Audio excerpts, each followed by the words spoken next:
Everyone, welcome to our channel Nutrify. आज हम बात करने वाले हैं एसिडिटी के बारे में। क्या आपको एसिडिटी, कॉन्स्टिपेशन, ब्लोटिंग और इस तरह के इशू आ रहे हैं तो ये वीडियो आप एंड तक देखिए। इसमें मैं आपको कुछ ऐसे रेमेडीज बताने वाली हूँ और कुछ ऐसे छोटे छोटे चेंजेस जो आप ईटिंग पैटर्न में करेंगे तो आपको काफी एसिडिटी से रिलीफ मिलेगा।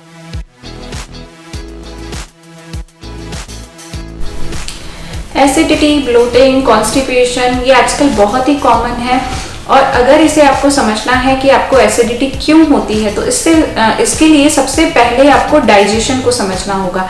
डाइजेशन अगर हमारा प्रॉपर नहीं होता है, फूड का एब्जॉर्प्शन अगर नहीं होता है बॉडी में, तभी हमें एसिडिटी होती है।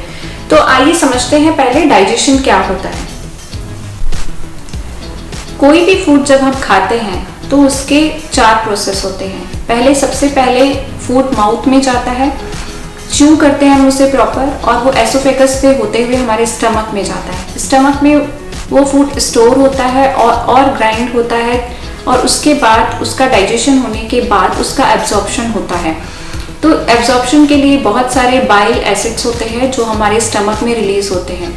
जब ये बाइल एसिड्स इनका पीएच लेवल बहुत डिस्टर्ब हो जाता है तब हमें एसिडिटी क्रिएट होती है और एसिडिटी क्रिएट होने के बाद इनका एब्जॉर्प्शन भी नहीं होता है, फूड का एब्जॉर्प्शन भी प्रॉपर नहीं होता है, उससे आपको न्यूट्रिएंट्स नहीं मिलते हैं।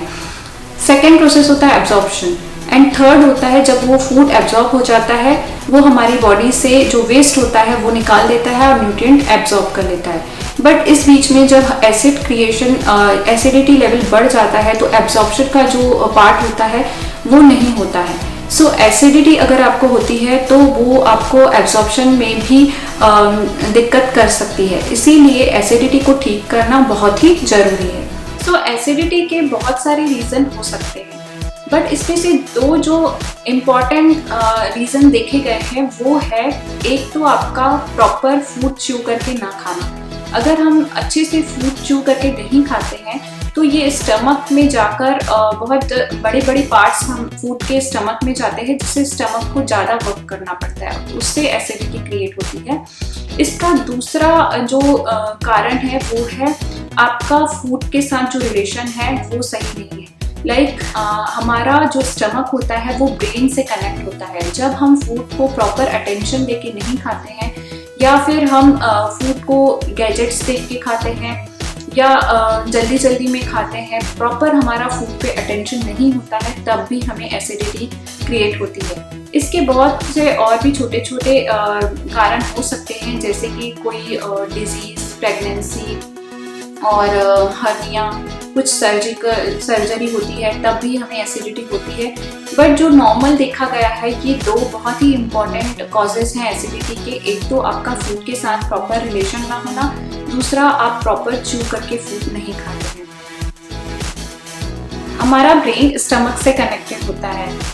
जब भी हमारे अंदर कोई थॉट आता है फूड खाने का तो उसमें सबसे पहले स्टमक में वो एसिड रिलीज होने लगते हैं। जब भी हम सोचते हैं कि हम कुछ खाने वाले हैं तो उसका प्रिपरेशन स्टमक में चालू हो जाता है और उसमें स्टमक में एसिड रिलीज होना चालू हो जाते हैं। तो जब भी हमारा कभी हम खुश रहते हैं या स्ट्रेस में रहते हैं तब आपने देखा होगा कि फूड की हमें क्रेविंग होती है, तो इनडायरेक्टली हमारा ब्रेन जो है वो स्टमक से कनेक्टेड होता है। इसीलिए हमें जब भी खाना खाना है वो प्रॉपर अटेंशन देके खाना है।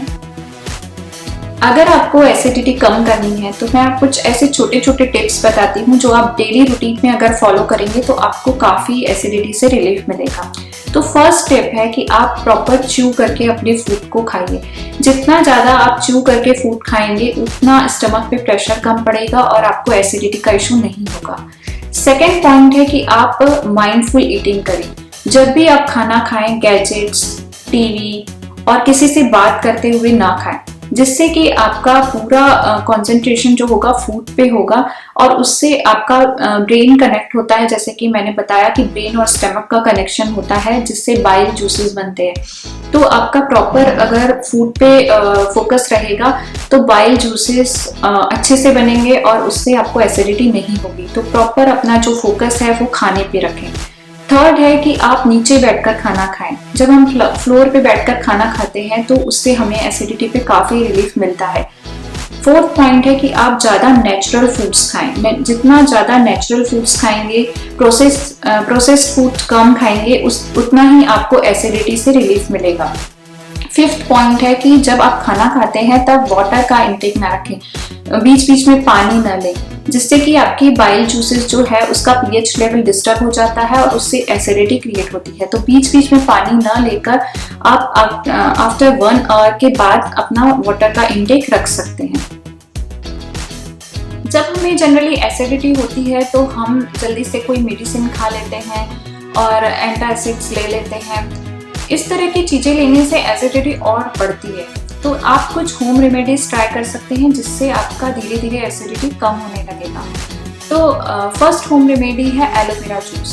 आप फ्रेश एलोवेरा का जूस ले सकते हैं आफ्टर मील्स, जिससे आपको एसिडिटी में काफ़ी रिलीफ मिलेगा। सेकेंड होम रेमेडी है फेनल सीड्स का पानी। फेनल सीड्स को आप पानी में सोक कर सकते हैं और उसे बॉईल करके उसे छान कर आफ्टर मील्स ले सकते हैं। ये भी एसिडिटी में आपको काफ़ी रिलीफ देता है। थर्ड पॉइंट है add probiotics in your diet. Probiotics हमारे लिए बहुत ही अच्छे होते हैं। ये स्टमक में गुड बैक्टीरियाज को बढ़ाते हैं।